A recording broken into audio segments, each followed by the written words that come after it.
Bueno, vamos. Mujeres. O sea, 1, 2, 3, 4, 5, 6. A ver si se puede. Muchas gracias, señor presidente. No vamos a tardar, porque ayer nos pasamos.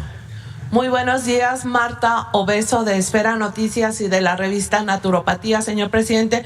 Uno de los exponentes y el heredero de la medicina ancestral inca, el médico tradicional y sacerdote Lauro Inostroza García, conocido como Tarire Matsaguara, llegó a México procedente de Lima, Perú, el pasado 26 de septiembre. Ese día, autoridades aduanales, sin dar aviso a la Fiscalía General de la República, decomisaron unas botellas que traía en su maleta, argumentando que iban a ser analizadas. En estas botellas, Lauro Inostroza, de 69 años de edad, traía ayahuasca, medicina que la cultura inca utiliza para fines terapéuticos, religiosos y culturales. Desde entonces, este sacerdote curandero y uno de los médicos tradicionales más destacados de América Latina se encuentra preso en nuestro país, señor presidente, y la Confederación de Medicina Tradicional Complementaria, Integrativa y Educación de Salud, COFEMITES, así como representantes de los pueblos originarios con quienes tenía una agenda de trabajo aquí en nuestro país, han denunciado que las autoridades mexicanas han vulnerado la dignidad, su derecho como guardián de la cultura inca y tradiciones peruanas y sus derechos humanos.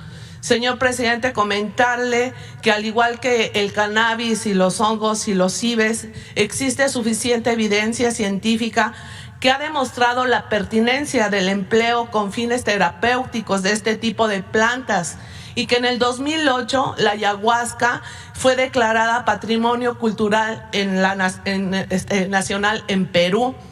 Y en Esferas Noticias también nos ha llegado la denuncia que la salud del maestro Lauro Inostroza ha mermado, ya que durante la reclusión en el Penal Preventivo Varonil Norte de la Ciudad de México no ha podido continuar con sus tratamientos médicos, por lo que algunos de sus padecimientos se han agravado. Preguntarle, señor presidente, si usted podría intervenir para que se revise si esta medida cautelar que fue decretada a Lauro Inostroza no es violatoria de los derechos humanos reconocidos en nuestra Constitución y en los tratados internacionales que tenemos suscritos, señor presidente. Y también preguntarle cuál es su opinión, señor presidente, respecto al rescate, uso y promoción del conocimiento ancestral en el empleo de la cannabis, los hongos y los cibes y esta ayahuasca. Bueno, en el caso que planteas, le vamos a pedir al licenciado Francisco Garduño de Migración que vea cómo está este asunto, y con el aval de ustedes, porque pues ustedes se dedican a fomentar la medicina tradicional y son gentes serias, vamos a buscar de que se le libere, si te parece. Sí, por favor. Y que se vea cómo está su asunto. Seguramente consideran que es una droga y por eso lo detuvieron. Hay que verlo y que ustedes, como asociación, ¿sí? Fundamenten de que se trata de un tratamiento tradicional. Ok, le podríamos pedir a COFEMITES que les mande un escrito. Sí. Claro que sí. Lo otro es, pues, ¿usted qué opina? De acuerdo a lo que decidió la Suprema Corte, ¿sí?, sobre el uso de estas hierbas, no tengo más elementos. Considero que para fines curativos, pues todo lo que pueda ayudar, ¿sí? No veo yo en esto ningún problema y creo que ya está permitido para fines curativos. Entonces, es cosa de que se siga luchando por eso. Así es, gracias. Aprovechando que está el secretario de Salud, el doctor Alcocer, quisiera saber su opinión respecto a que el pasado 29 de noviembre se aprobó la inclusión de la ozonoterapia en la Ley de Salud de la Ciudad de México. Si nos pudiera explicar en qué consiste esta terapia alternativa y en qué casos está recomendada, ya que recuerdo que una vez que pude conversar con el secretario, él me comentaba que era la única terapia alternativa que él nos recomendaría. Doctor, si me pudiera. Con permiso, señor presidente. Sí, el tema es amplio, el tema es obligado en un país con tal cultura que tenemos. Y desde luego se han hecho esfuerzos, no solo en las instancias de salud, pero las que conozco son, por ejemplo, el ir integrando la farmacopea de estos productos.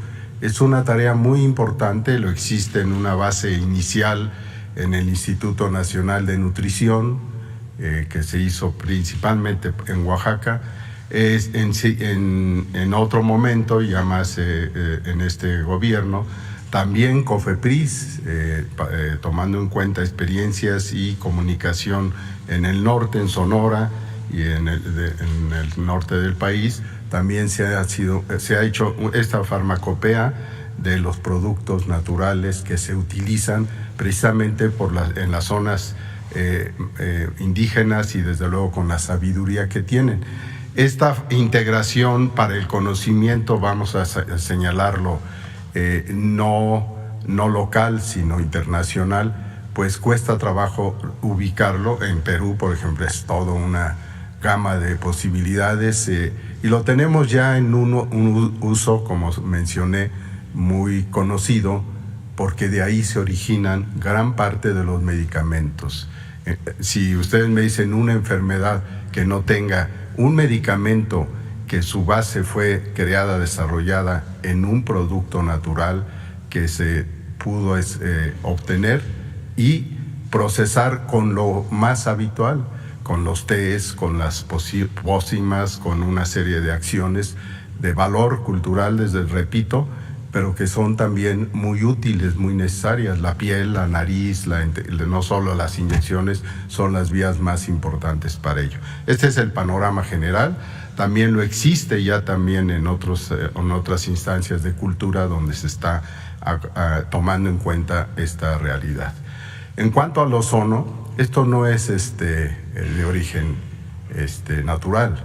Esta es una propuesta derivada precisamente de una acción física y desde luego una acción connotada en el ozono que en su difusión hacia los tejidos puede cambiar algunas de las vertientes ligadas a pequeños elementos que nosotros tenemos en nuestra piel, en nuestra respiración y desde luego en nuestros tejidos, que requieren rehabilitaciones, precisamente donde se utiliza mucho una rehabilitación muscular, una rehabilitación también de las articulaciones, y tiene sus centros de mayor acción. Existe en la homeopatía mucha unión también en algunos lugares con esto, y son las rutas de lo que es la salud en su máxima extensión.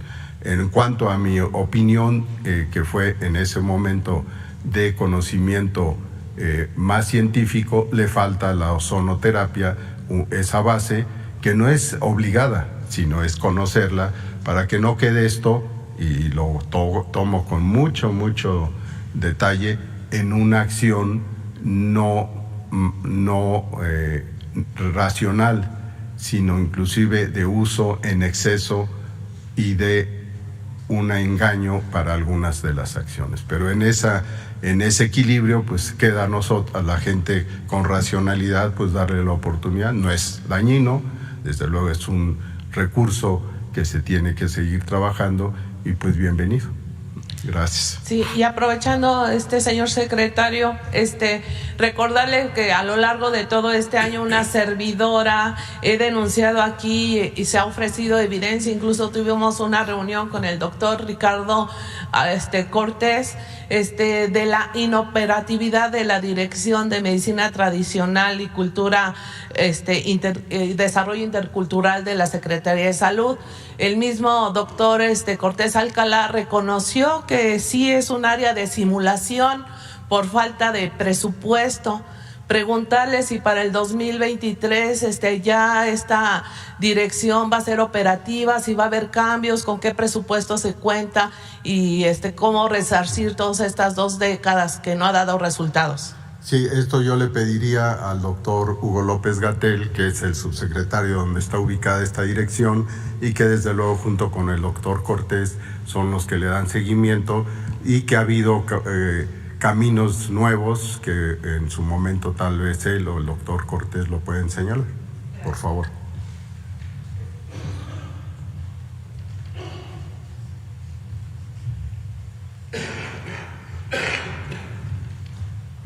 Con su permiso, presidente, con mucho gusto, maestro. Sí, efectivamente, a lo que se refirió el doctor Cortés, porque ya es la tercera vez que usted menciona en este foro que el doctor Cortés dijo que era una simulación, se refirió a la historia de esa dirección, no se refiere a lo que estamos en este momento trabajando.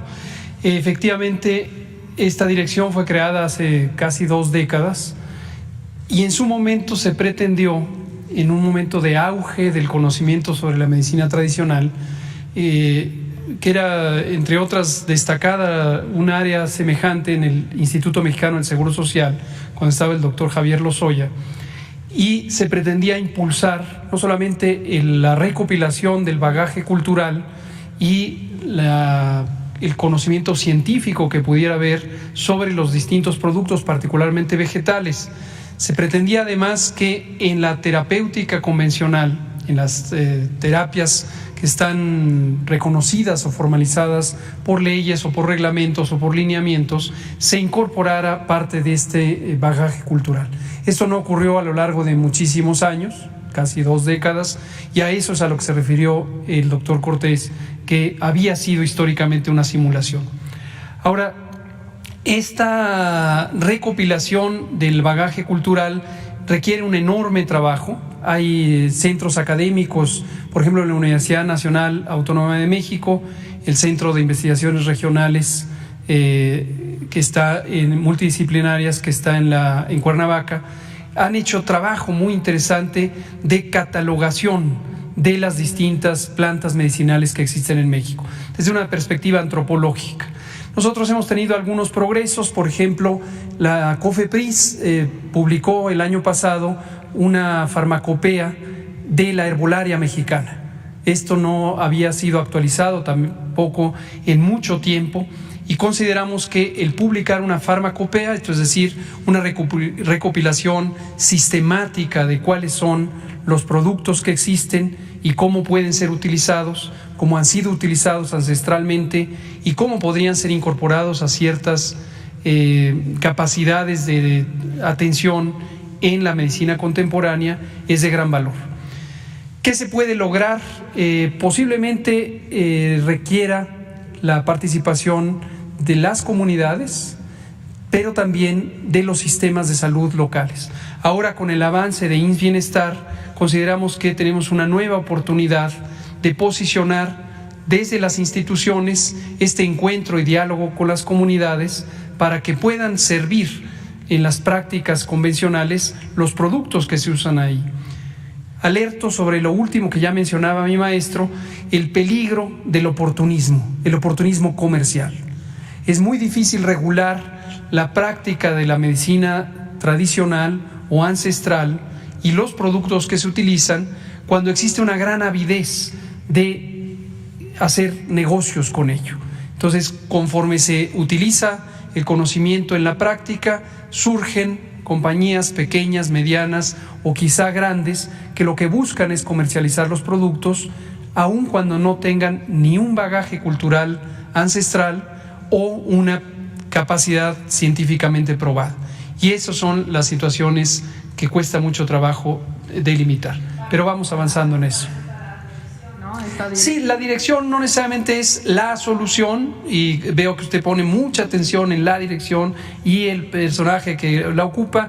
Es más amplio que eso, como le digo, es todo un esfuerzo institucional sistemático.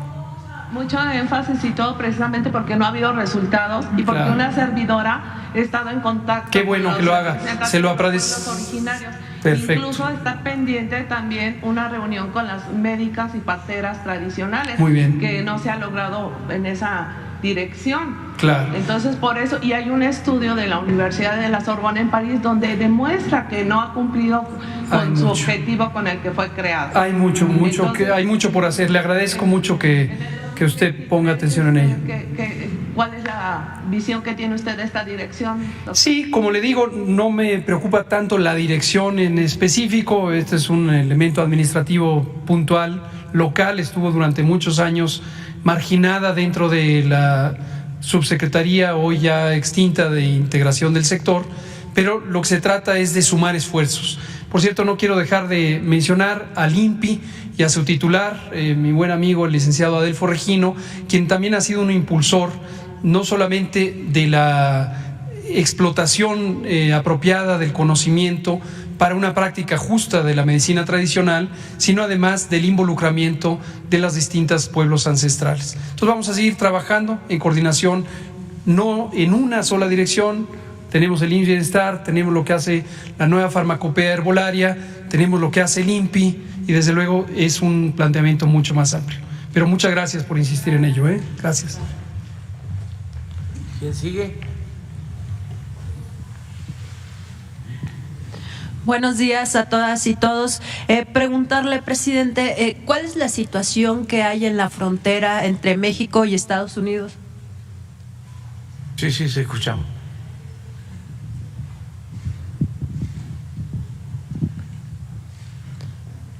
La situación que se vive en la frontera entre Estados Unidos y México con los migrantes, ¿cuál es?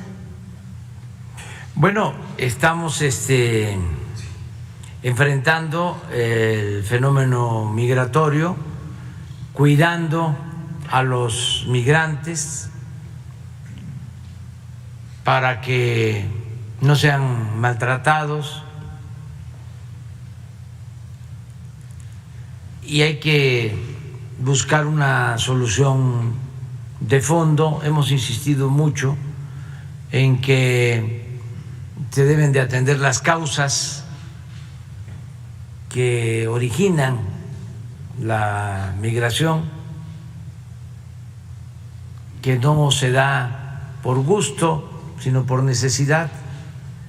Sin embargo, no ha habido mucha voluntad en este sentido de parte de los gobiernos. Hace falta más trabajo para dar opciones a la gente y que no se vea obligada a emigrar. También existe delincuencia vinculada al tráfico de personas, y existe politiquería. Hace unos días, en Navidad, llevaron unos camiones de migrantes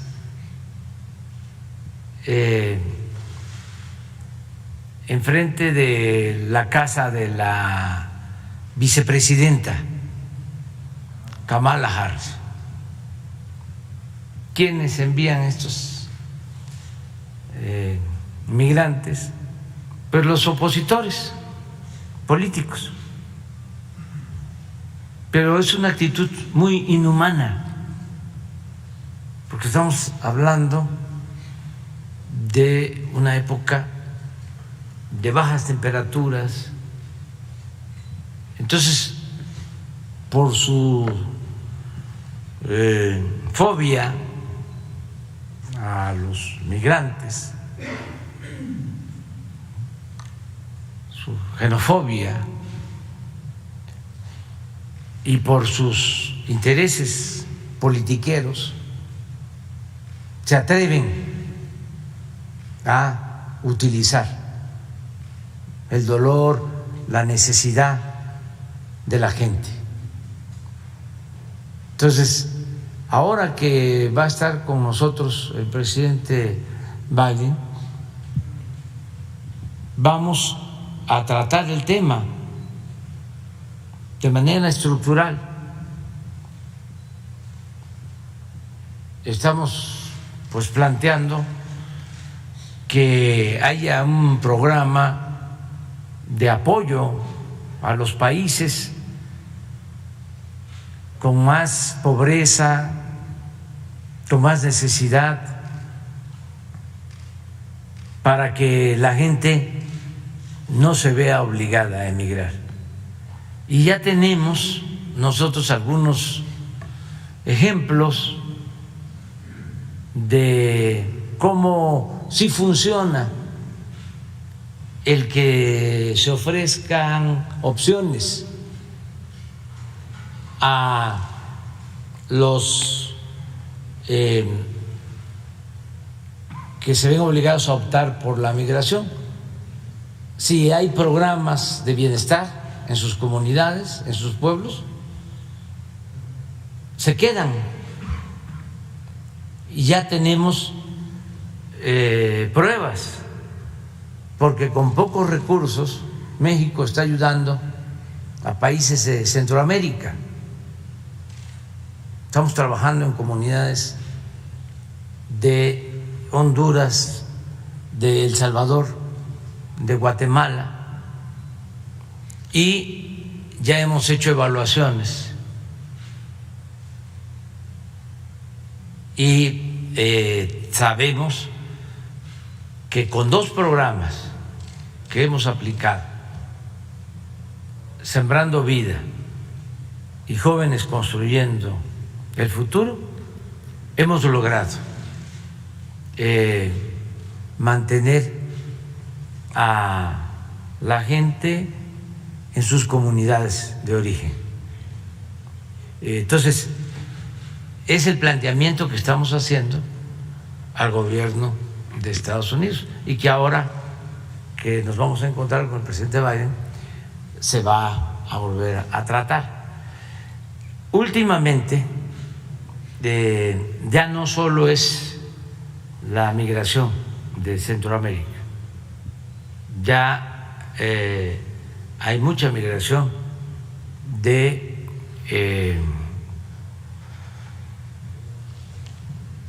Venezuela, Colombia, también de Nicaragua, Colombia, Ecuador, últimamente.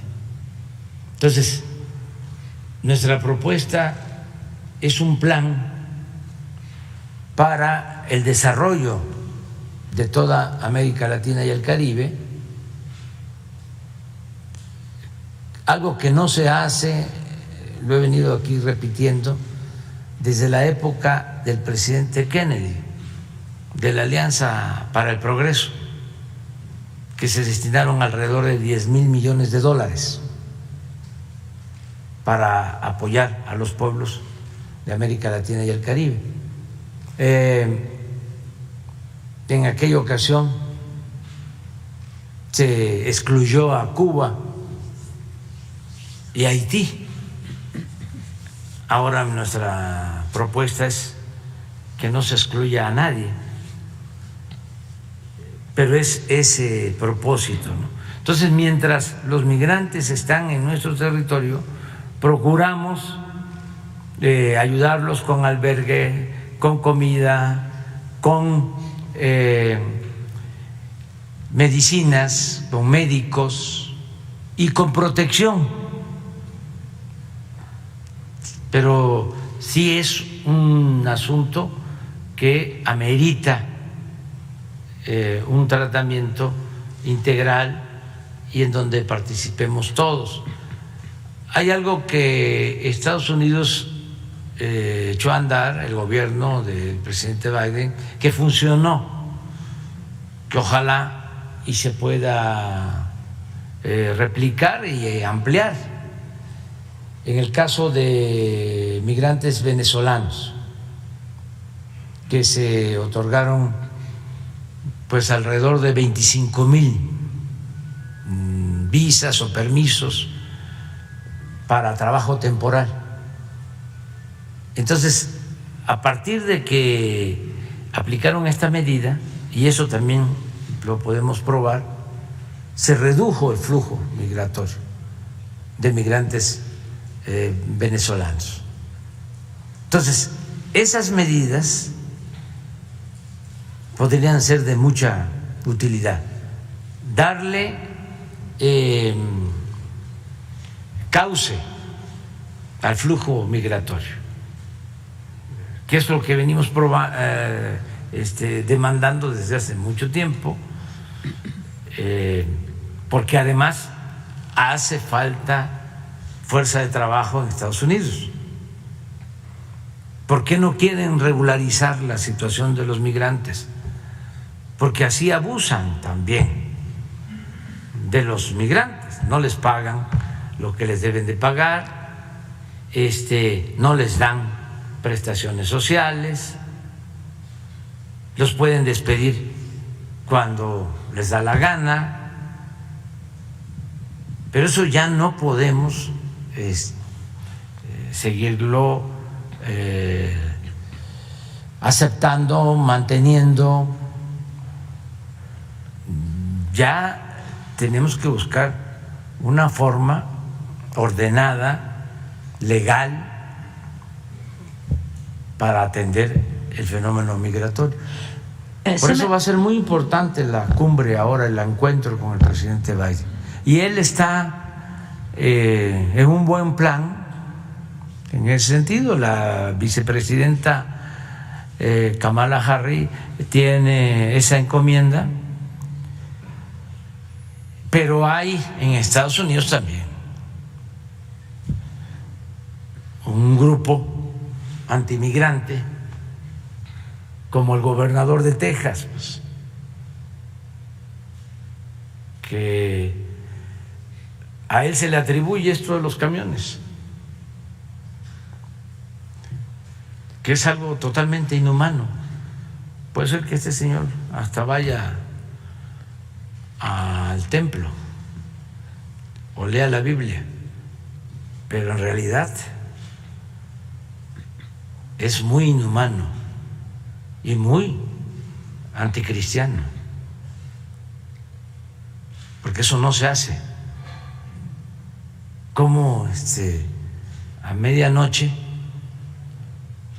con todo el frío que hay, se va a dejar ahí a migrantes. Celebro y reconozco lo que hacen asociaciones de Estados Unidos que apoyan a migrantes, porque ya están pendientes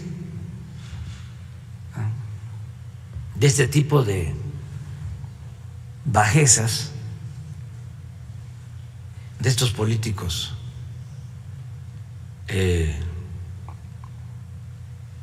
conservadores y corruptos. Entonces ya están esperando los camiones y ahí llevan a los migrantes a albergues y les dan atención. Pero esa es la situación que se está viviendo. Se me pasó a decir mi nombre, soy Cecilia Nava de Canal 11. En espera de que se retire el artículo 42, sabemos que hay personas por la frontera de parte de acá de México. Nos gustaría saber cómo lo está apoyando el gobierno y si tienen conocimiento de cuánto aproximadamente migrantes están y en qué ciudades. Tenemos toda la información, nada más que tendríamos que prepararla. Si se puede hoy, que se entregue toda la información sobre la situación de los migrantes en México. Ok. Y de otro tema, presidente, se hablaba de que iba a iniciar un programa de la Guardia Nacional Forestal, un nuevo cuerpo de seguridad en Campeche para atender la tala ilegal. ¿Nos puede comentar cuándo va a iniciar, cuántos elementos y cuál es el objetivo para aplicar este nuevo programa? Ya se tiene un plan de creación de cuarteles de la Guardia Nacional en Campeche, en Quintana Roo, que tienen como propósito la seguridad de los ciudadanos, garantizar la seguridad de los ciudadanos y también combatir la tala clandestina en las zonas de reserva. Pero ya, por ejemplo, en Espujil, que es el municipio de Calakmul, que había mucha tala clandestina, ya además de que hay un destacamento militar, también se está construyendo un cuartel de la Guardia Nacional. En Candelaria, Campeche, vamos a construir otro. Y así, en toda la zona del sureste, donde hay tala clandestina. Estamos atendiendo esto y hemos combatido bastante este delito y estamos muy pendientes. Es que ahí estamos, es de las cosas buenas que tiene el Tren Maya, que tiene muchas cosas buenas. En el tramo de más tala clandestina, que es el tramo 6 y 7 del Tren Maya, que es de Tulum a Escárcega, son como 550 kilómetros. Ahí quienes están construyendo el tren son ingenieros militares. Entonces hay campamentos de las Fuerzas Armadas. Ya ha cambiado la situación de inseguridad que prevalecía en esa zona. Además, es oportuno que se sepa que en toda la ruta del Tren Maya va a haber vigilancia de la Guardia Nacional, incluso en los trenes, y va a haber vigilancia aérea en helicóptero en toda la ruta del tren. Los que tienen más edad, yo creo que se acuerdan, si viajaron en el ferrocarril, de que en los trenes de pasajeros iban soldados. Ahora va a haber vigilancia, no solo en el tren Maya, que son 1.554 kilómetros, sino en unos 1.500 kilómetros también aproximados que tienen que ver con Palenque a Coatzacoalcos, Medias Aguas, Salina Cruz, que es el Istmo, y luego de Ixtepec, del Istmo, hasta la frontera con Guatemala, Ciudad Hidalgo. Todo eso lo estamos rehabilitando. De modo que desde el Istmo hasta Cancún van a ser como 3.500 kilómetros. Y lo mismo en el caso del Tren del Istmo. Esto corresponde a la Secretaría de Marina, que ya está haciendo cuarteles en toda la ruta del Tren del Istmo, precisamente para garantizar la seguridad, que va a ayudar mucho en toda la región. Afortunadamente, en el sureste no hay la violencia que hay en otras regiones del país. Me refiero a Oaxaca, a Chiapas, Veracruz ha bajado mucho, sí había, Tabasco hay poca incidencia delictiva, Campeche muy poca, Yucatán es el estado con menos delitos en el país, y Quintana Roo, a pesar de que es un centro turístico internacional y sí operan bandas, de todas maneras tenemos ahí vigilancia y hay control. Pero eso es lo que está pasando en toda la región del sureste.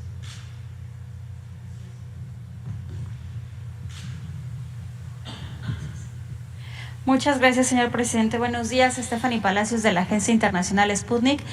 Preguntarle sobre este tema de Oaxaca, ahorita aprovechando que están los secretarios y el secretario de Salud, estos menores de edad que fueron, tienen un virus que es presunta rabia, y confirmar si es rabia porque fueron picados por un murciélago. Si hay alguna información de estos 3 menores, porque parece que algunos de ellos están graves, y cuáles son algunos avances de esta, pues sí, de esta situación. A ver, Hugo.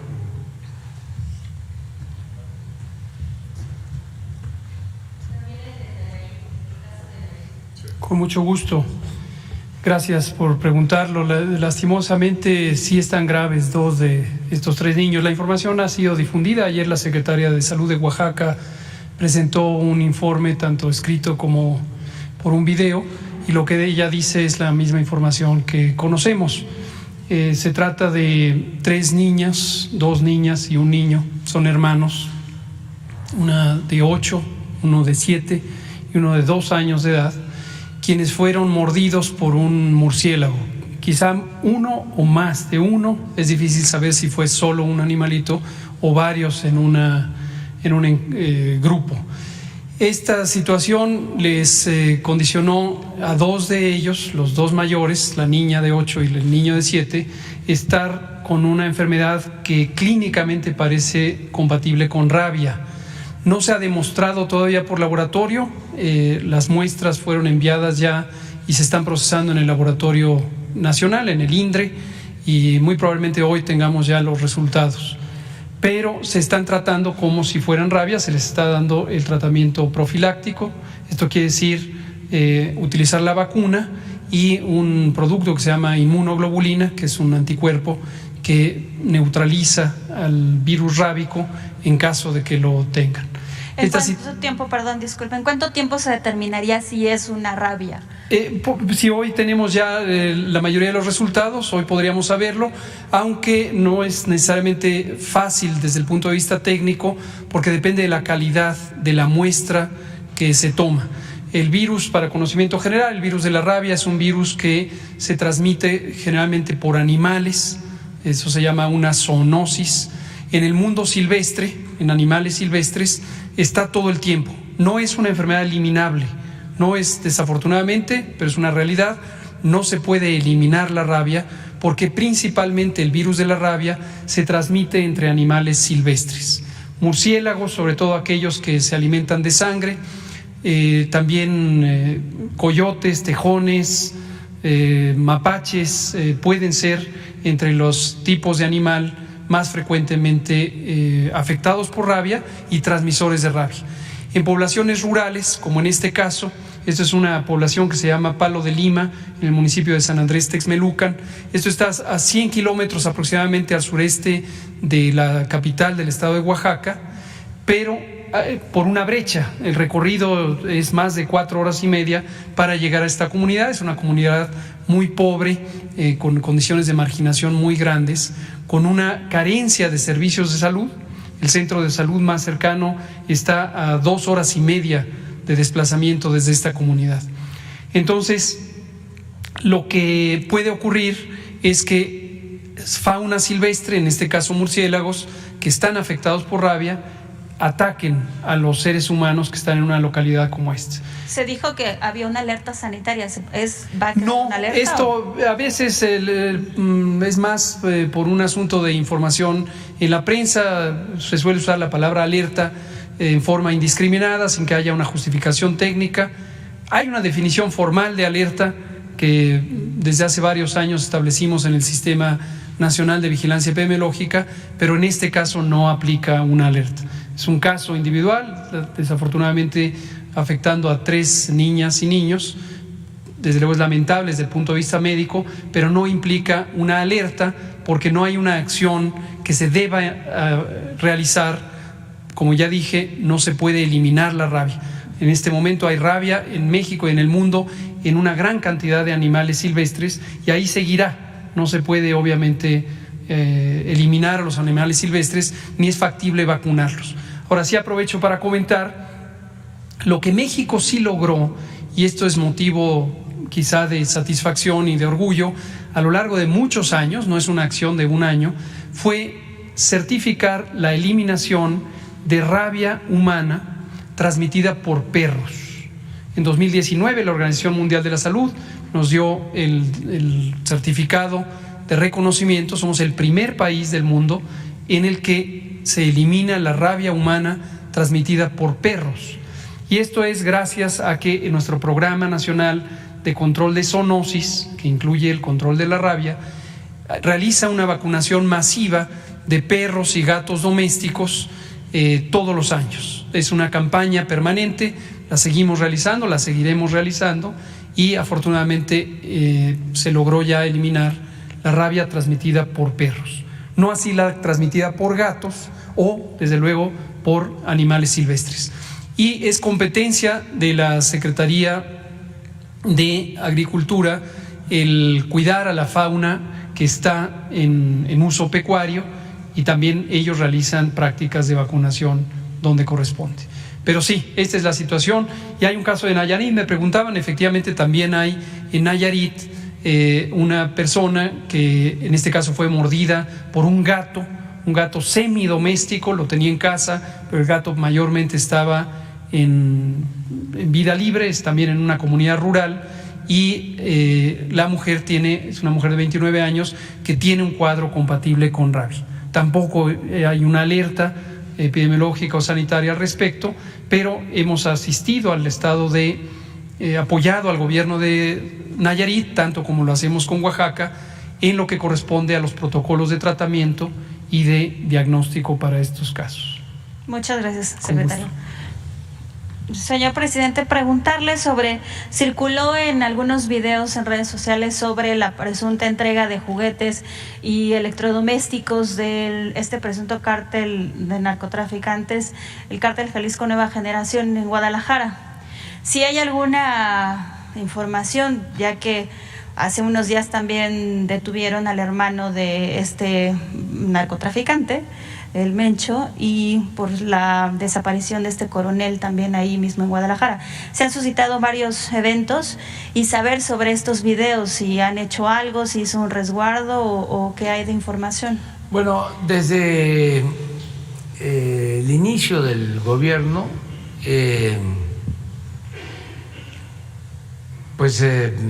constatamos, y era notorio, de dominio público, que las bandas de delincuentes se apoyaban mucho en las bases sociales, en la gente de las comunidades, que entregaban despensas, mercancías, juguetes, En el caso del huachicol, les permitían, después de que ellos llenaban las pipas con gasolina robada, les permitían también que obtuvieran, recogieran, llenaran bidones de gasolinas. Había ese apoyo. Todo esto ha ido desapareciendo porque la gente sabe de que eso es ilegal y que no se debe de dar protección a la delincuencia, porque es un mecanismo para poner por delante a la gente cuando hay una acción de la Guardia Nacional o de cualquier otra corporación. Últimamente están queriendo algunos grupos reactivar este mecanismo de apoyar a la gente. Si se decomisa cocaína, sale una comunidad y protege a los traficantes, incluso busca retener a elementos del ejército, de la guardia, para que no se lleve a cabo la acción, que no se confisque la cocaína. Pasa también que no quieren que se pongan cuarteles de la Guardia Nacional. Esto lo tenemos ahora en Jalisco, donde hay manifestaciones aparentemente espontáneas que no quieren a la Guardia Nacional. Nos pasaba en Chihuahua, todavía tenemos algo de esto en Michoacán, que le digo a la gente pues que no se dejen manipular, que no protejan a estas bandas, que no se dejen. Con la atención del usar. hermano del Mencho, disculpe, está muy próximo a que la Marina y la Sedena y fuerzas mexicanas de seguridad estén pronto a la captura del líder del No cártel tengo información sobre esto. Estoy hablando de cómo están queriendo reactivar estos mecanismos para que no haya vigilancia, porque se está avanzando mucho en decomisos, como nunca. Precisamente hoy se acordó que el martes próximo, que corresponde a seguridad, se va a presentar un informe y es muchísimo lo decomisado. No tiene comparación con lo que pasaba antes, nada más que no se informa en conjunto. Informa la Secretaría de la Defensa, informa la Secretaría de Marina, informa la Guardia Nacional, y ahora vamos a informar de todo lo realizado por el Gabinete de Seguridad. Tomamos esa decisión. Entonces, además, ya son 130,000 elementos de la Guardia Nacional, son 250 cuarteles. Cuando tenía más elementos la Policía Federal, llegó a 40,000. Ahora son 130,000. Pero además la Guardia digo, la Policía Federal no tenía cuarteles, era un desorden completo. Y además terminaban protegiendo a las bandas. Entonces ahora pues sí hay más presencia de Guardia Nacional y además como ya se permite legalmente la participación de la Marina y de la Defensa, pues es la suma de muchos más elementos y tenemos también pues más coordinación, perseverancia. Las reuniones que hacemos todos los días aquí de 6 a 7 de la mañana con el Gabinete de Seguridad se hacen en todos los estados y en la mayoría de los estados participan los gobernadores y ahí están los comandantes de región militar, los comandantes de zona naval, comandantes de zonas militares, los secretarios de seguridad pública, todos. Son mesas para lograr la paz, la tranquilidad.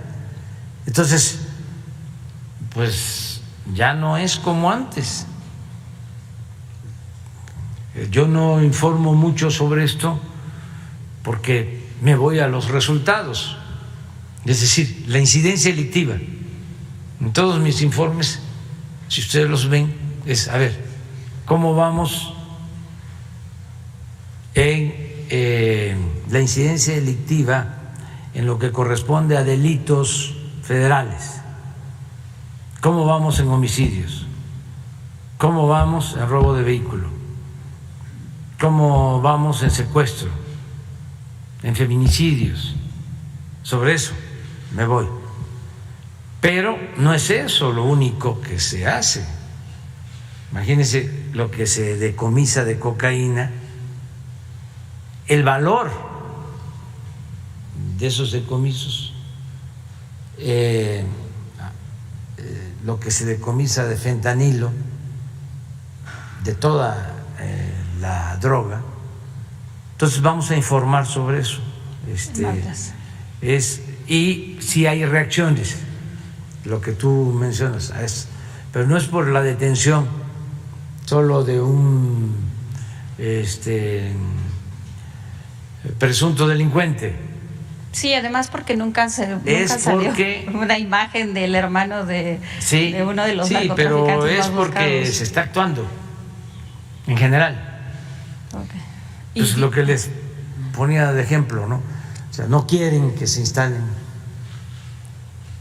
cuarteles de la Guardia y usan a la gente, aprovecho para decirlo, para que la gente no se deje manipular.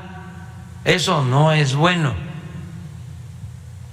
aunque les den despensas. Eso no es de buena fe. Eso es para utilizar de escudo al pueblo, manipular al pueblo. Y eso no se debe de permitir. Pues deben de ser como unos 3 o 4, muy pocos. O sea, muy pocos por lo general. Insistimos, me acuerdo de uno de Villa Ahumada, en Chihuahua, que no permitían que se construyera, y hasta fui yo a inaugurarlo. Hay otro, por ejemplo, en Michoacán, en la Tierra Caliente, no voy a mencionar el municipio porque ese todavía está en proceso, y otro en Jalisco, y así, pero vamos avanzando.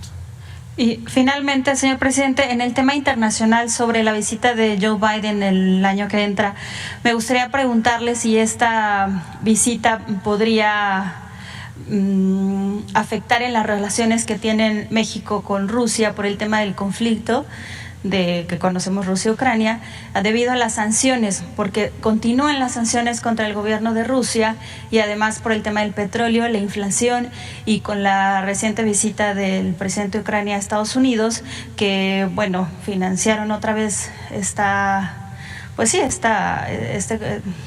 conflicto y además pues le otorgaron a Ucrania estos misiles Patriot. Además de que el presidente Evo Morales, expresidente Evo Morales, pues criticó un poco esta política de Estados Unidos cuando está viviendo un tema de una oleada de frío que han muerto más de 50 personas, además de la crisis que está viviendo Europa por el gas, y que en algún momento usted había dicho que iba a apoyar a Alemania en el tema del gas. Ahora con la visita del presidente Joe Biden, ¿van a hablar sobre este tema del apoyo que iba a ofrecer México? No. Porque iban a apoyar a... No está en la agenda. Pero continuará en el tema de que México se mantiene neutral, aunque exista esta... Sí, México es neutral. Y es un país libre y es un país independiente que tiene relaciones con todos los países del mundo. Además, porque recientemente el Parlamento Europeo había clasificado a Rusia como Estado promotor del terrorismo y han surgido algunas versiones del que el presidente Vladimir Putin está enfermo y que ha sido una ola de desinformación, que además la Embajada de Rusia en México ha declarado que esto pues no tiene ningún sustento y que el Kremlin pues no ha... No, nosotros mantenemos relaciones de amistad con todos los pueblos, con todos los gobiernos del mundo. Y en términos de geopolítica, y además por otras razones que tienen que ver con nuestra amistad y por el número de mexicanos que trabajan, que viven en Estados Unidos, a nosotros nos importa mucho mantener buenas relaciones con el gobierno y con el pueblo de Estados Unidos. Eso es muy claro. Pero son relaciones también de respeto a nuestras soberanías, y eso lo entiende el gobierno de Estados Unidos y lo hacemos valer nosotros. No permitimos que nos digan con quién debemos de tener relaciones y con quién no. Por ejemplo, en el gobierno anterior, yo creo que ni se los pidieron, estaba el presidente Trump, y expulsaron al embajador de Corea del Norte de ganagracias. Eso nosotros no lo vamos a hacer. Es contrario a lo que es nuestra política de exterior. Somos independientes. ¿Podría ser que a partir de esta entrega de más ayuda y apoyo militar el conflicto se alargue todavía hasta el año que viene? Ojalá y se resuelva y sea por la vía pacífica, como nosotros lo estamos planteando, porque no beneficia a nadie. Las guerras son irracionales, causan nada más desgracia, dolor, tristeza, bueno, migración, crisis económica. Es lo más irracional que puede haber. Ojalá y lleguen a un acuerdo. Nosotros propusimos un acuerdo de paz, incluso se propuso que interviniera la ONU, que interviniera el Papa Francisco y que interviniera el ministro Modi de la India. Y que buscaran una solución pacífica para beneficio de todos. Pero no han hecho nada. Es un poco lo lamentable de la actuación de la ONU, que está paralizada, inmovilizada, pasmada, cuando debería de estar buscando la paz en esta guerra de Rusia y Ucrania. Y también, pues, las potencias deberían de actuar con responsabilidad, sobre todo las élites económicas y políticas. No estar alimentando la guerra, no estar mandando armas.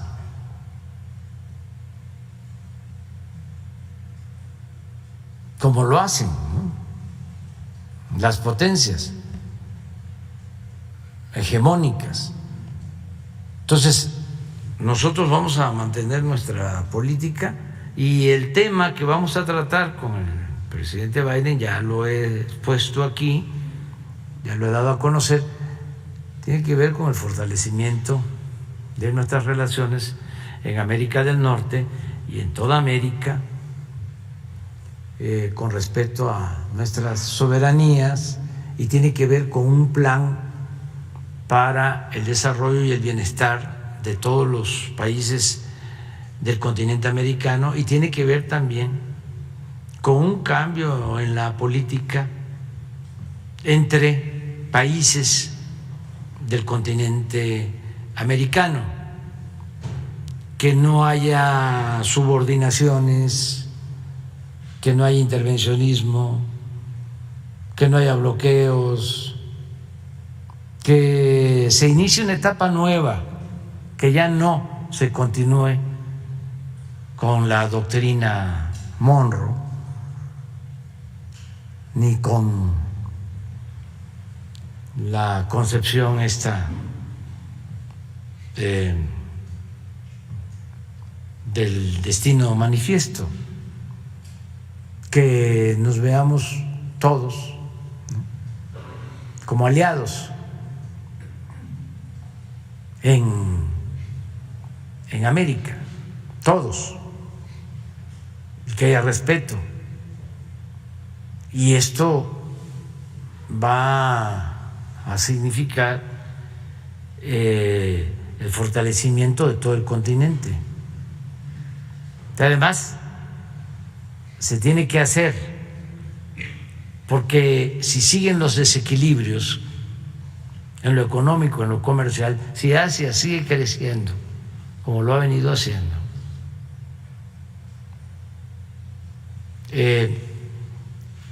no queremos que esos desequilibrios se quieran resolver con el uso de la fuerza, con lo bélico, porque no queremos la guerra, queremos la paz.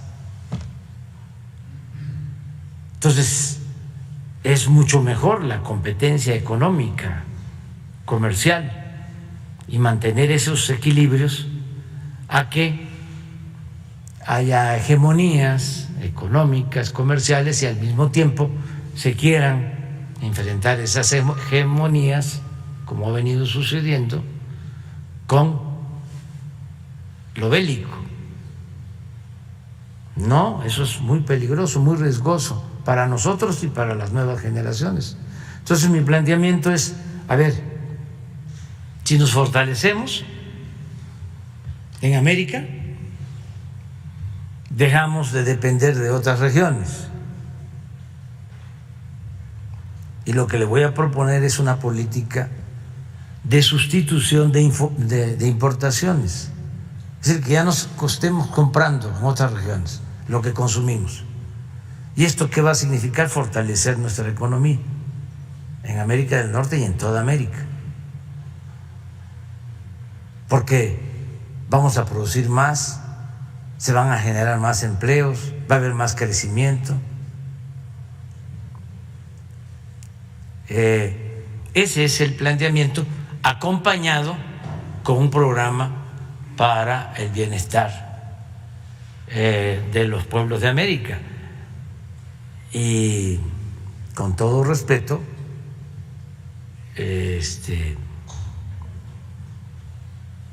entender que es el continente más fuerte del mundo. Lo que hace falta es la integración, es levantar la mira y planear, porque los del continente asiático, esos están planeando para el 30, para el 40, para el 50. Y nosotros en América no hacemos eso. Aquí se usa aquello de que se eche a andar la carreta y que las calabazas se acomoden solas o se van a acomodar solas. Entonces mi propuesta es, vamos a planear hacia adelante. Ya no nos va a tocar verlo a nosotros, pero vamos a dejar un proyecto para todo el continente americano. Entonces sí va a ser en ese sentido. La guerra Rusia-Ucrania no es tema, o sea, para nosotros no. O sea, ¿qué deseamos? La paz, eso sí. Sí, no nos metemos. Ahora sí, vámonos. ¿Qué tal, presidente? Buenos días. Jorge Chaparro, del diario La Razón. Preguntarle, presidente, faltan dos nombramientos, un nombramiento en el Banco Nacional de México. ¿Ya tiene usted una decisión al respecto sobre el futuro del vicegobernador? En este caso, ¿a quién propondrían? Se vencen los plazos el 31 de enero. Sí, ya el secretario de Hacienda, Rogelio Ramírez de la O, está haciendo ya la propuesta y antes del 31 se va a enviar, como lo establece la ley, la propuesta al Senado. ¿Todavía no tiene el nombre? No, es que eso corresponde al secretario de Hacienda. Y presidente, también preguntarle, ya está por vencerse también el plazo para la publicación de estas vacaciones dobles que van a recibir los trabajadores a partir de enero. Ya firmé ayer. Yo creo que ya salió publicado, ¿no? Ya firmé el decreto. Tú dices el de la ampliación de las vacaciones. Ajá, vacaciones dignas. Sí, ya lo firmé. Ya es un hecho, entrará a partir del primero. Pues es que yo creo que ya se publicó. A ver, pregunta. Bueno, ustedes están pendientes, pero yo ya firmé. Perfecto. ¿Mandé? Sí. Es que hay que descansar, o sea, trabajar y descansar. Y ya saben cuál es la recomendación de San Benito: 8 horas para trabajar, 8 horas para descansar y 8 horas para pensar. En mi caso, pues como ya no tengo mucho que pensar porque ya sé de qué se trata, ya tengo bien definido el proyecto, pues son 8 y 8, son 16 de trabajo y 8 de descanso, que a veces pues son 8 que son muy buenas, porque el sueño es lo más reparador que hay. Esto me lo dicen los médicos. Pero cuando no se puede, pues ni modo. Además que sí es bueno el sueño. Y además cuando no duerme uno bien, no anda uno de buen humor, se enoja uno. Y en este noble oficio de la política no hay que enojarse. Entonces lo más recomendable pues es descansar. Y las vacaciones pues también lo mismo, ¿sí? Pues que el trabajador tenga posibilidad de estar más con la familia. Ayuda mucho la convivencia familiar.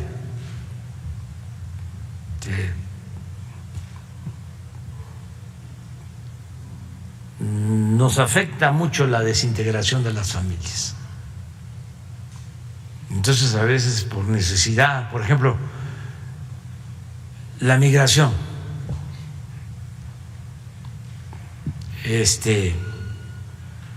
ha llevado a romper a familias, a desintegrar familias. Afortunadamente, los mexicanos somos muy fraternos, muy solidarios, pero sí se separan miembros de la familia. Lo otro, pues, es la necesidad del trabajo del padre, de la madre.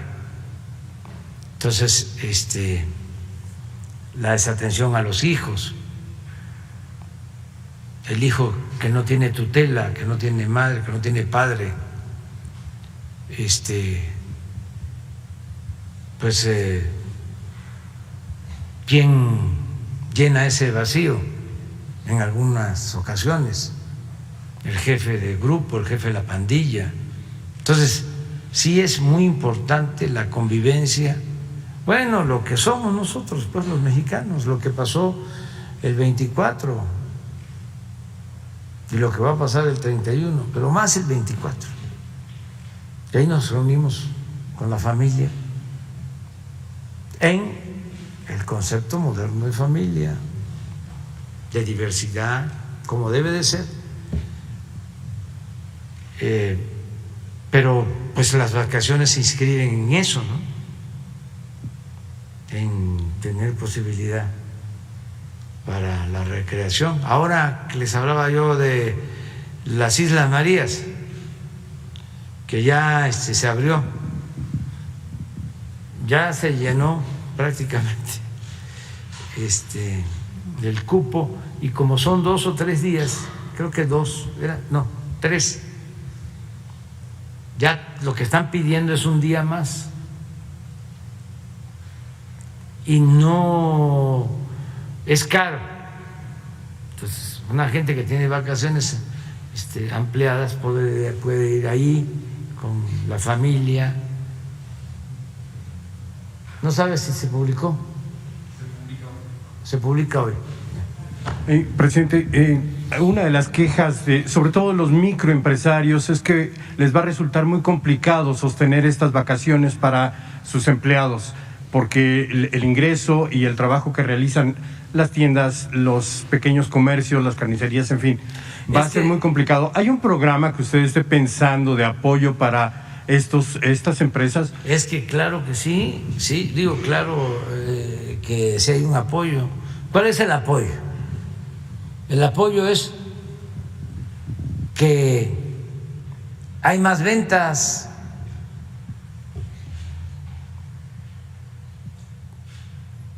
hay más utilidad,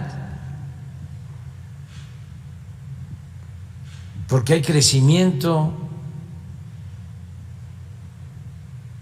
¿Cuál es el apoyo?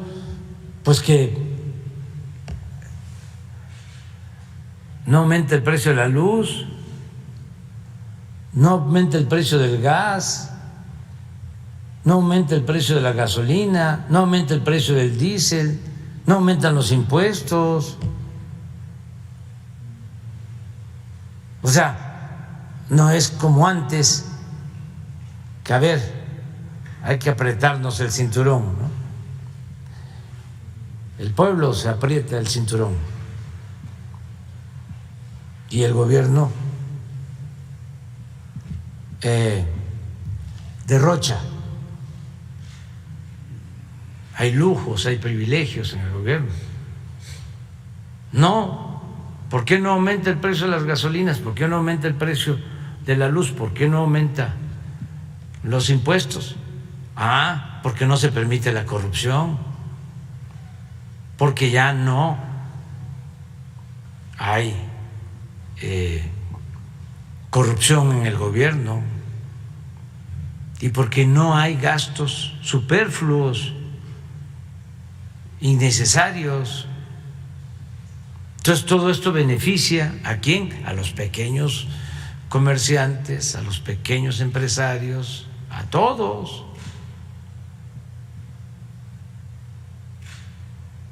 Entonces sí alcanza para decir, sí podemos pagar las vacaciones. Además, imagínense, después de las vacaciones van a llegar los trabajadores, pero con muchísimas ganas de trabajar. Además, una empresa es una sociedad. Una empresa, para que funcione bien, tiene que tomar en cuenta que cuando menos significa lo mismo el trabajo que el capital.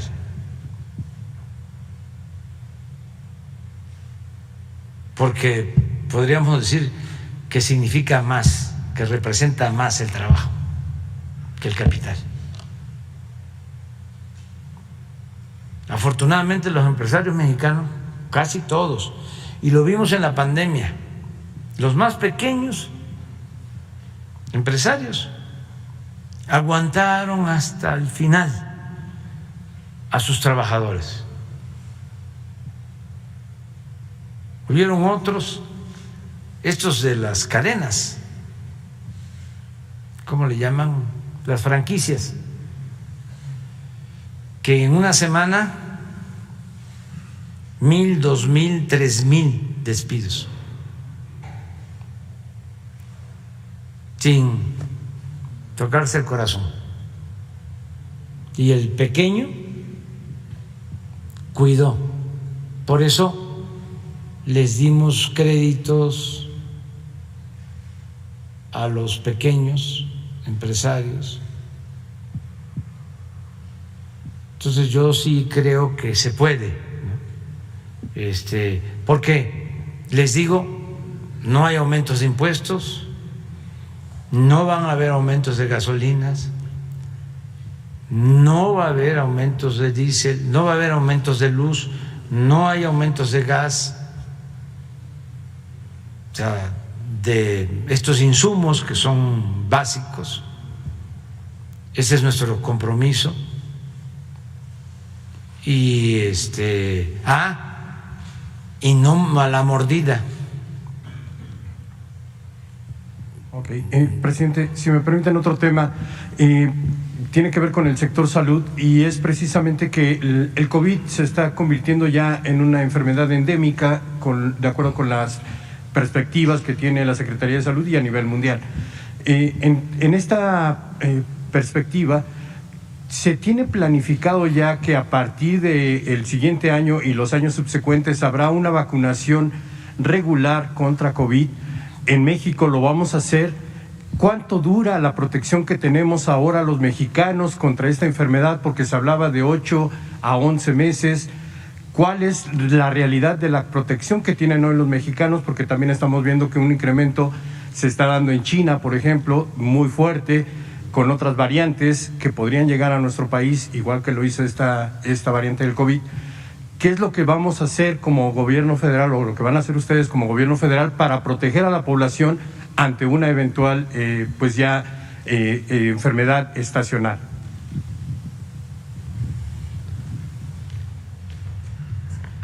Con mucho gusto, muchas gracias por preguntarlo.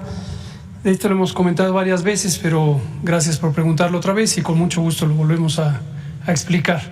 Efectivamente, las infecciones respiratorias causadas por virus, como la influenza, como COVID-19, como virus esencial respiratorio, las que hemos mencionado, tienen una evolución semejante cuando afectan a la humanidad.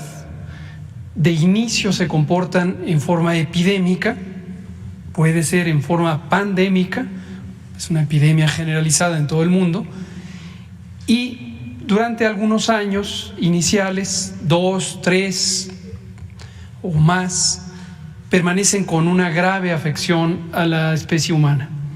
Pero después empiezan a entrar en un equilibrio, y en sentido estricto es un equilibrio ecológico, entre la especie invasora, que es el virus, y la especie invadida, que es Homo sapiens sapiens, los seres humanos. Y ese equilibrio lo que va resultando es un virus que afecta menos a la especie invadida, es decir, causa enfermedad menos grave, justamente como lo estamos viendo con COVID, lo mismo que vimos en 2009 y 10 con la influenza H1N1, y tienden a permanecer por el resto del tiempo. Es impredecible si en algún momento uno de estos virus dejará de existir como un organismo que infecte a la especie humana. Lo más probable es que no, lo más probable es que permanezca. Por las características del mecanismo de transmisión a partir de las gotas de líquidos respiratorios, en las temporadas frías es más eficiente el contagio, en las temporadas de calor es menos eficiente el contagio. Y eso va resultando que progresivamente estos virus empiecen a entrar en una fase estacional. Al principio tuvimos, como en este caso, la emergencia de COVID-19 en el invierno, pero después tuvimos brotes o oleadas en todos los sitios del mundo, indistintamente en la temporada de calor, en los veranos. Pero progresivamente vamos a tener menos oleadas en los veranos y más oleadas invernales, de modo que ya permanezca como un virus persistente. Ahora, una de las razones por las que las vacunas pueden empezar a perder su efectividad, su capacidad de proteger, es porque los virus para los que fueron diseñadas muten, se transformen genéticamente y químicamente. Son organismos sustancialmente diferentes comparados con las especies o los variantes o tipos y subtipos a los que originalmente fueron diseñadas. Esto muy característicamente ocurre con la influenza y por esa razón hay ya un sistema mundial de diseño de las vacunas contra la influenza. A lo largo del año se van recopilando muestras del virus en todos los países que colaboramos con el Sistema Global de Vigilancia de Virus Respiratorios. Estos son analizados por personas expertas y finalmente en febrero la Organización Mundial de la Salud resuelve en una reunión científica cuáles son los virus o los tipos y subtipos de virus influenza que más probablemente afectarán en la siguiente temporada. Y entonces se diseña la vacuna para el hemisferio norte y otra con un diseño posiblemente diferente para el hemisferio sur, de acuerdo a cuál es la estación en la que predominarán esas variantes. Este modelo se ha pensado que podría ser el que corresponda también para el virus SARS-CoV-2, causante de COVID-19, en la medida que es un virus, aunque es genéticamente diferente, es una especie diferente de virus, es un virus de alta mutación y es probable que las distintas variantes que vayan apareciendo sean tan sustancialmente diferentes que las vacunas que se diseñan en un momento dado ya no brinden la protección adecuada. Ahora, hasta el momento esto está en un planteamiento teórico. No se ha demostrado cuál es la duración esperada de una protección por vacuna Y se ha especulado mucho, en la prensa se usa mucho estas ideas de 4 meses, 6 meses, 8 meses. Estas son cifras un poco sin fundamento, se han sobreinterpretado algunos estudios que algunas de las casas farmacéuticas han hecho para apreciar qué tan protectora es la vacuna contra una variante que apareció posteriormente. Pero es muy importante saber que en general las vacunas que existen hoy, la gran mayoría todavía con la formulación original, siguen siendo protectoras para las variantes que en este momento existen. Y hay pocas vacunas para las que se han hecho estudios de población, en grandes poblaciones. Concretamente son 2, la vacuna Pfizer y la vacuna Abdala. La vacuna cubana es una vacuna, hace poco se publicó un estudio en la revista británica Lancet, una revista muy prestigiosa, y en septiembre se publicó justamente un estudio muy completo de la vacuna Abdala, y es uno de los pocos estudios con ese nivel de exploración científica tan amplia, tan rigurosa, de la capacidad de la vacuna en condiciones reales. Y resultó ser una de las vacunas también altamente efectivas, efectividades poblacionales arriba del 93%, y esto es la confianza que tenemos de una vacuna que es probada en la población, no solamente en forma experimental. Entonces se irá conociendo. Ahora, respecto al diseño de los esquemas vacunales que se van a tener en el caso mexicano o de cualquier otro país, estamos justamente en todo momento siguiendo la información científica para diseñar la mejor combinación. Lo más probable es que lo hagamos con vacunas que tengan probada efectividad poblacional. Abdala bien podría ser una de ellas, precisamente por esa gran capacidad de estabilidad, dado el diseño molecular que tiene. Sí, definitivamente, eso también es importante que se sepa. A veces también, así como la semana o la quincena pasada en la prensa mexicana, no sé por qué hubo una corriente de opinión que decía que no teníamos vacunas contra la influenza. Ya quedó claro que se confundieron. No creo que haya mala voluntad, yo creo que se confundieron. Pero en este caso igual, el presupuesto necesario para las vacunas COVID, el que podría ser necesario, se contempló desde el inicio. El presidente instruyó a la Secretaría de Hacienda para que facilitara la reserva presupuestal correspondiente. ¿Cuánto se va a necesitar de ese presupuesto? Está por verse, de acuerdo precisamente al esquema vacunal que en su momento será establecido. ¿Recuerda el monto que se destinó para este propósito? Son cerca de 30,000 millones de pesos, que son una cifra parecida a la que originalmente se contempló durante la pandemia. ¿Se acuerdan que hemos dado la cifra de arriba de 45,000 millones de pesos? Es lo que nos costaron las vacunas. Ahora, este es una asignación presupuestal que puede ser usada para las distintas vacunas. No es que está específicamente para las vacunas de COVID. Y el programa de vacunación universal tiene otros productos, son 14 inmunógenos. Entonces, si tenemos un esquema que finalmente resulta ser más económico o más pequeño el gasto, ese mismo dinero se utiliza para las otras vacunas. Muchas gracias. ¿Mande usted? ¿Qué llamado haría usted a la gente que no se está vacunando con Abdala? Justamente por esto que estaba mencionando, que es una vacuna altamente efectiva, pero carece de algunas cuestiones. Sí. ¿Hay confianza aquí en la población? Bueno, no es que dé desconfianza en la población, hemos visto gran confianza en la población. Lo que sí vemos es un mensaje sistemático en una parte importante de la prensa mexicana. Pues es la misma prensa o el mismo sector de la prensa que ha intentado desprestigiar otras vacunas. En su momento recordarán cuando la vacuna Sputnik también fue vilipendiada por este mismo segmento y decían que no había evidencia. En esta misma revista Lancet fue donde también la vacuna Sputnik se publicó el ensayo clínico correspondiente. Entonces, insistimos, la evidencia sobre la robustez, la eficacia, la seguridad y en este caso la efectividad poblacional de la vacuna Abdala es sumamente consistente. Dicho sea de paso, la vacuna Abdala utiliza una tecnología muy probada y muy en su momento innovadora, porque es muy estable.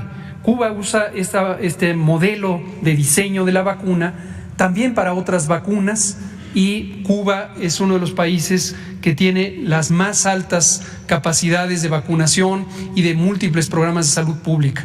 Hay innovaciones mundiales en los programas de vacunación que fueron inventados en Cuba en los años 70 y hasta el momento permanecen como modelo de salud pública en todo el continente y también en otros continentes. Entonces lo que les diríamos es, pues como siempre, tener cuidado, recordar que la infodemia es esta epidemia de desinformación, generalmente por otro tipo de intereses ajenos a la salud pública. Tener cuidado porque la infodemia también puede causar daños a la salud si uno se deja llevar por ella.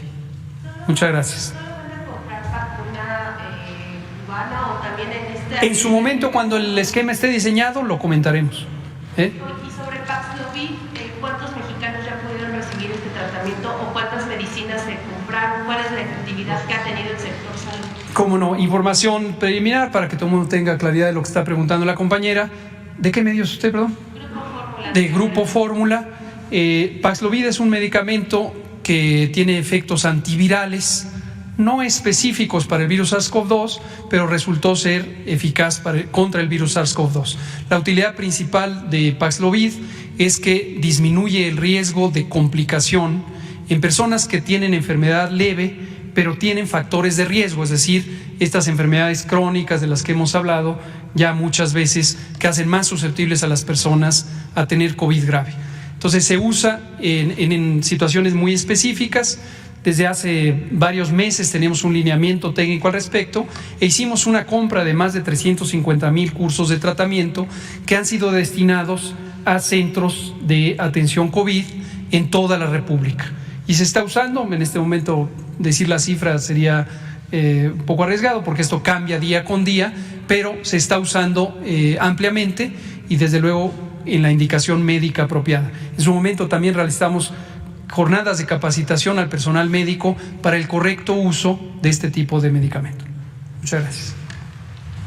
Adelante, ya vamos a...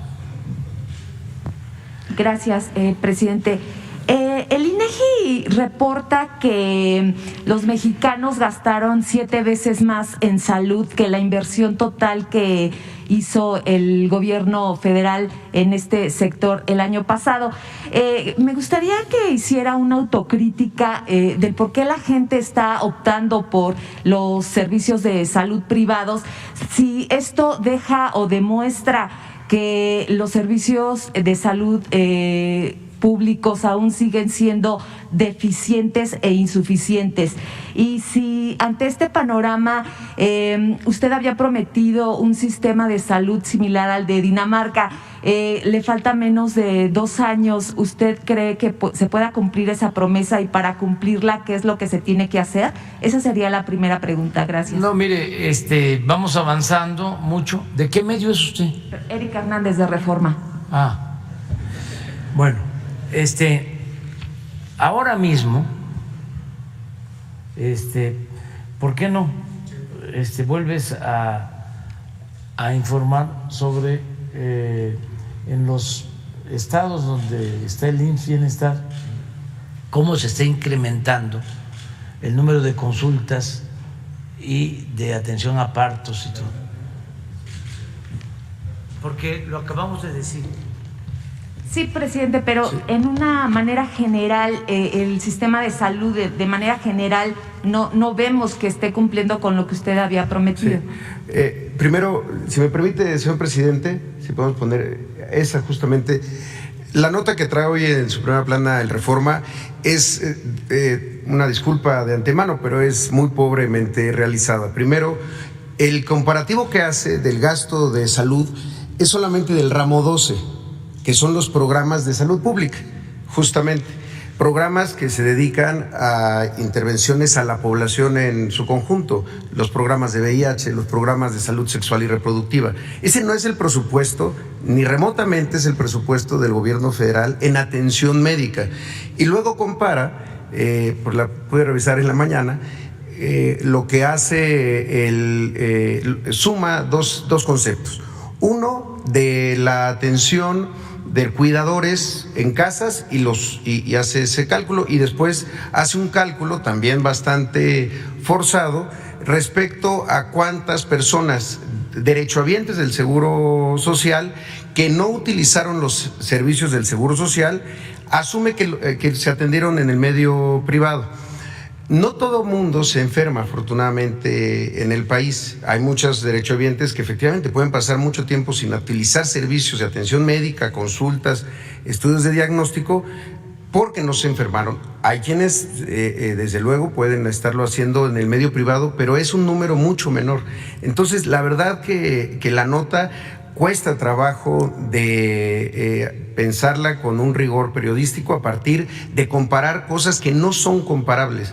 El ramo 12 específicamente, el FASA es otra cosa, que es el fondo en donde están las nóminas, eso no se contabiliza, en donde están la operación de los hospitales, donde está la operación de las unidades de primer nivel. Entonces, lo que toman es solamente un pedazo, uno de los ramos, y asumen que es el ramo de salud, el ramo 12.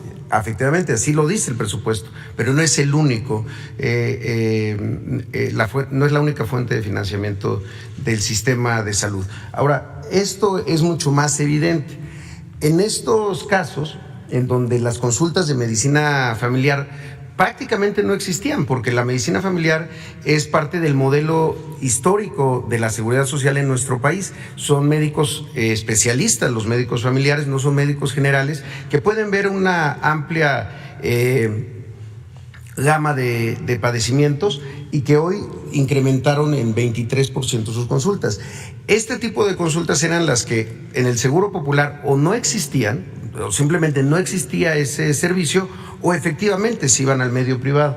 En el caso de las consultas de especialidad, peor aún, porque en las zonas remotas, estas consultas de especialidad están generalmente en las áreas de consulta externa que existen en los hospitales, en los consultorios que están en los hospitales, no se atendían con médicos especialistas tampoco, eran consultas de medicina general.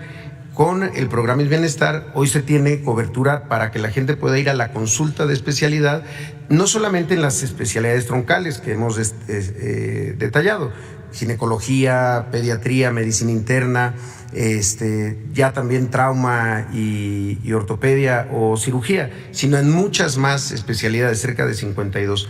Esto también era lo que o se cobraba en las cajas del Seguro Popular, o se iban al medio privado, o simplemente no ocurrían esas consultas de especialidad, y entonces se tenía que esperar a que ya el estado de salud fuera deteriorándose y quizá tuviera que haber una intervención de otra naturaleza. Y las cirugías, exactamente lo mismo. Entonces, este incremento de cirugías que no fueron al medio privado en estos 9 estados en donde estamos avanzando, demuestra que con la eficiencia de los recursos y con verdaderamente una intervención que atiende la salud no como una mercancía ni contabilizada solamente de manera financiera como era con el Seguro Popular, se puede hacer más con los mismos recursos. Pero además de eso, el gasto que planteamos aquí de más de 5,000 millones de pesos solamente para la adquisición de equipo que no se había adquirido en muchos años y para la rehabilitación de unidades que no se habían rehabilitado ni atendido durante muchos años, pues es lo que permite tener esta productividad. Entonces, ¿cuál sería la autocrítica o el calificativo que ustedes mismos se dan sobre los servicios de salud? En el caso del IMSS, vemos clínicas donde en el servicio de urgencias hay gente que está hasta 3 días sentada en una silla de hierro en el piso. ¿Todo eso para ustedes no es parte de la eficiencia? ¿O no, cómo se califica todo esto? Y preguntarle al presidente, insistirle si se cumplirá su promesa del sistema de salud como Dinamarca. Gracias. Sí, nada más, es bien importante esto que usted señala. 3 elementos contribuyen a que se tenga la necesidad de seguir invirtiendo. El primero es los 30 años de desatención a la atención primaria de la salud.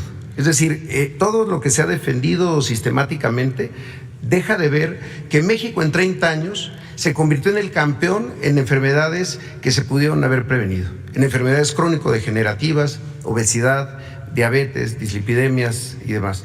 Esos 30 años de régimen neoliberal que se defienden con tanta vehemencia, no se toma en cuenta que fueron los años donde se incrementó y se cambió en la atención médica, se hizo un giro y pasamos de atender atención ginecobstétrica, enfermedades de contagio o accidentes, a atender enfermedades que se hubieran podido evitar.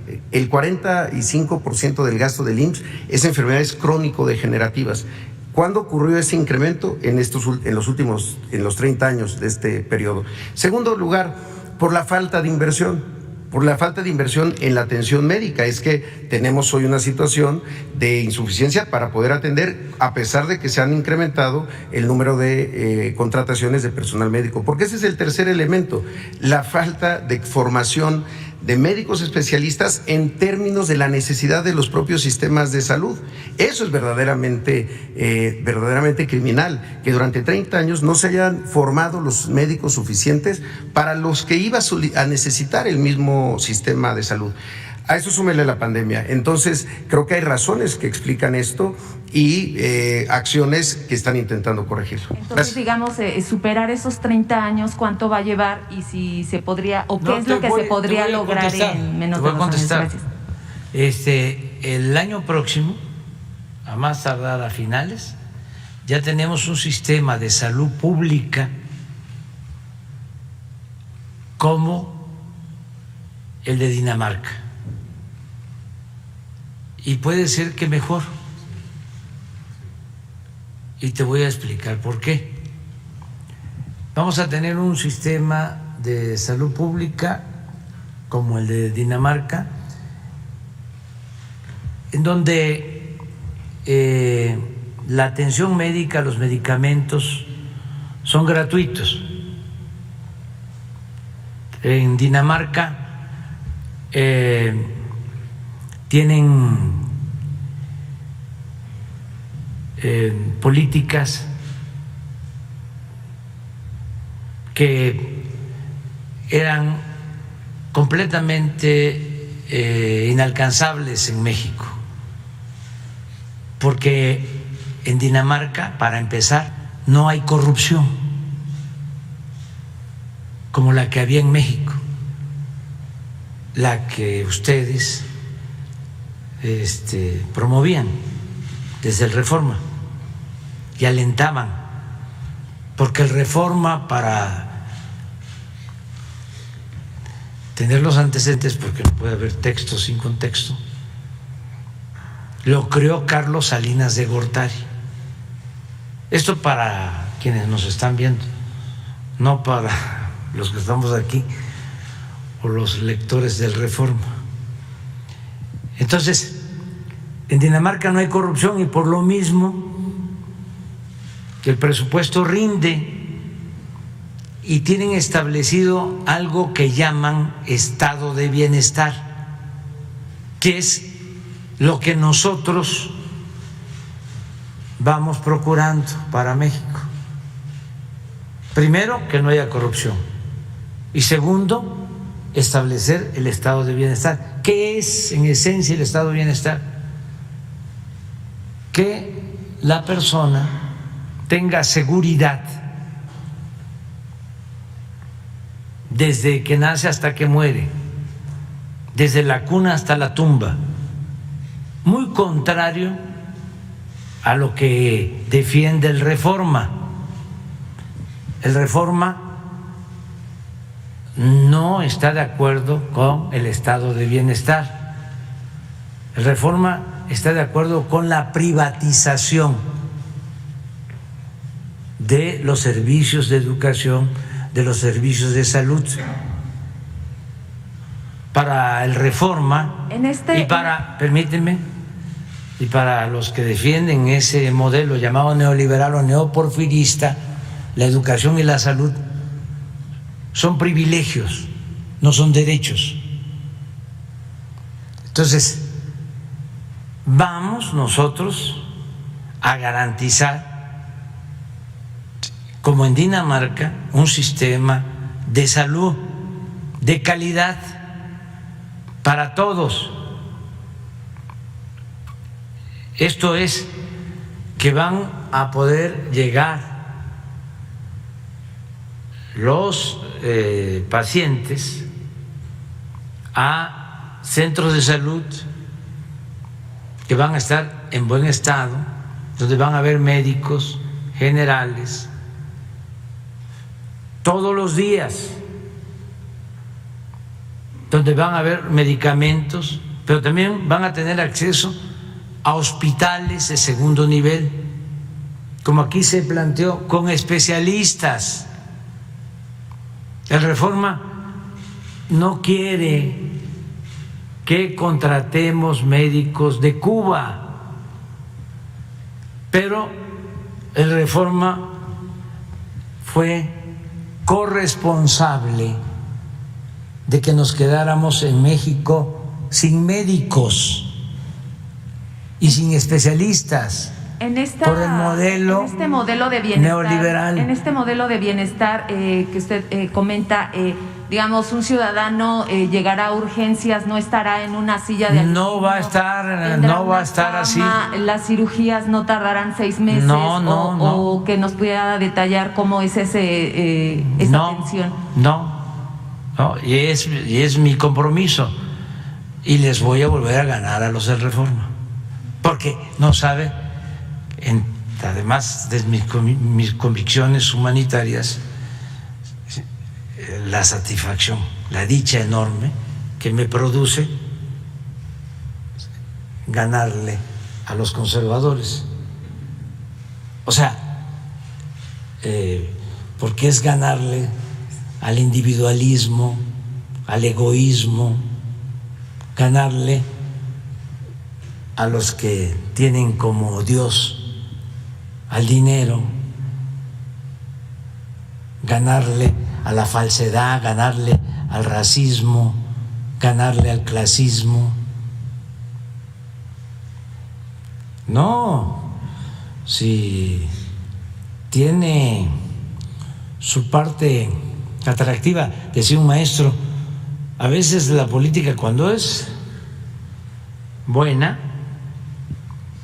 ¿sí?, produce grandes satisfacciones, y una de ellas es el poder transformar. Y sí, está el aplazamiento,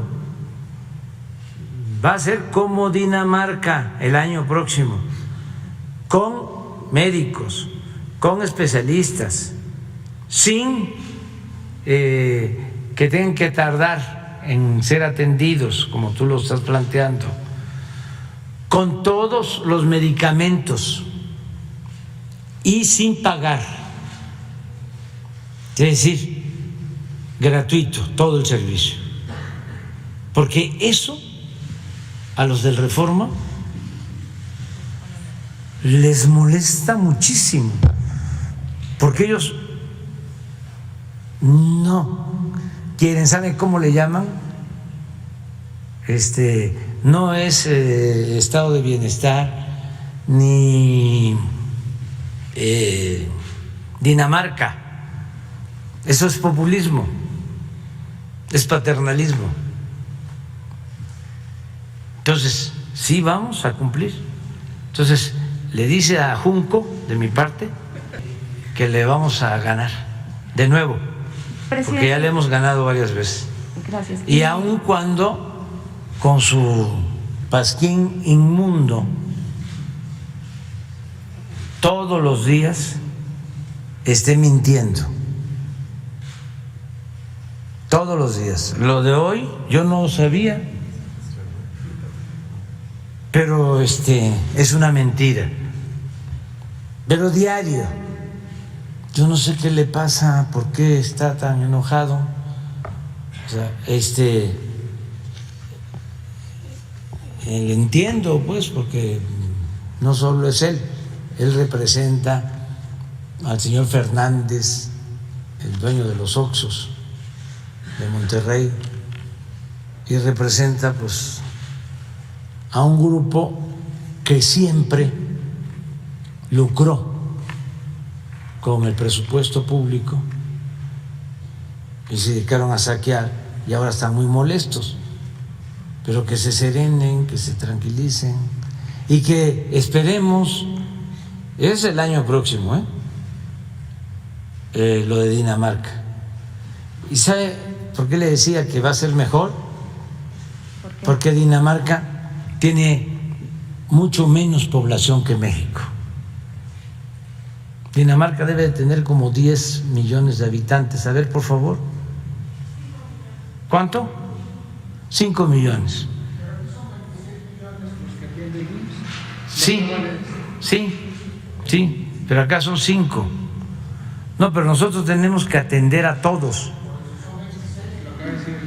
Hasta ahora, sí, vamos a ir avanzando. Presidente, y como segunda pregunta, ante esta necesidad que mucha gente tiene de recurrir a los servicios privados, ¿es necesario que el gobierno o en el Congreso se haga algo para detener los precios tan elevados y en ocasiones abusivos? No. Antes a lo mejor no lo iban a hacer, pero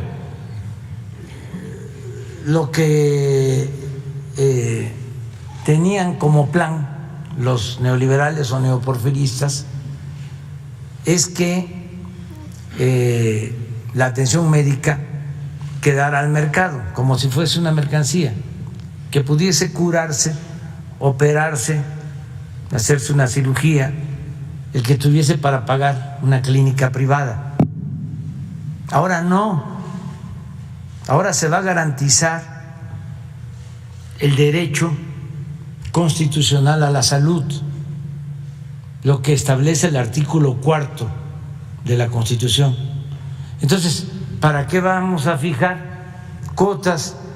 Sí, ya, a ver, pon por favor nada más la tabla de los hospitales por los 26 millones que estás hablando, que acaba de poner, que explicar Zoé.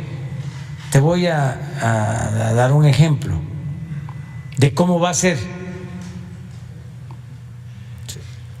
para que cuando nos volvamos a encontrar aquí, porque esto lo vamos a estar tratando cada 15 días aquí. Esto.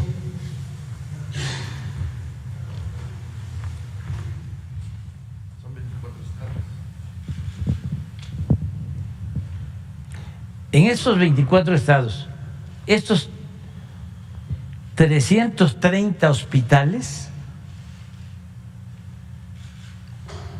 y en 8.079 unidades médicas rurales, sobre todo en estos hospitales, ya no hay caja registradora.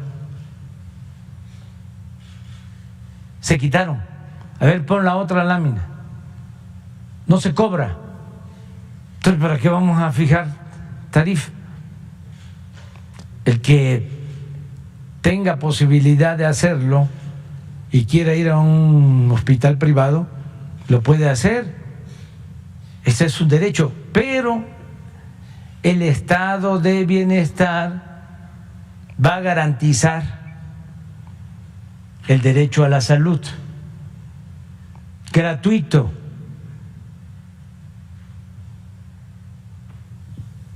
Es esto. Todas son las cajas. ¿Cuántas? Que se han quitado. Puedes ir a un hospital y esto lo saben las enfermeras y lo saben los médicos y están muy contentos y nos están ayudando mucho, como siempre, los trabajadores de la salud. Presidente. Y es un proceso que se había dilatado, porque tú hablaste de tiempo, porque lo íbamos a hacer desde el inicio del gobierno, pero se nos vino la pandemia y tuvimos que atender la emergencia. Pero ahora que afortunadamente está bajando el número de contagios, ya estamos en este plan. Y a esto es a lo que yo me refiero cuando hablo del estado de bienestar, para garantizar a todos los mexicanos el derecho a la salud y el derecho a la educación, que es lo mismo, ¿Qué es la educación? ¿Por qué no tenemos médicos? Porque rechazaban a los que querían ingresar a las escuelas de medicina con la mentira, y el Reforma nunca dijo nada de esto, con el pretexto de que no pasaban el examen de admisión. Y eso no es cierto. No es que no pasaran el examen de admisión, es que no había cupo porque no había presupuesto para las universidades públicas, porque lo que querían era que estudiara el que tuviese para pagar colegiatura.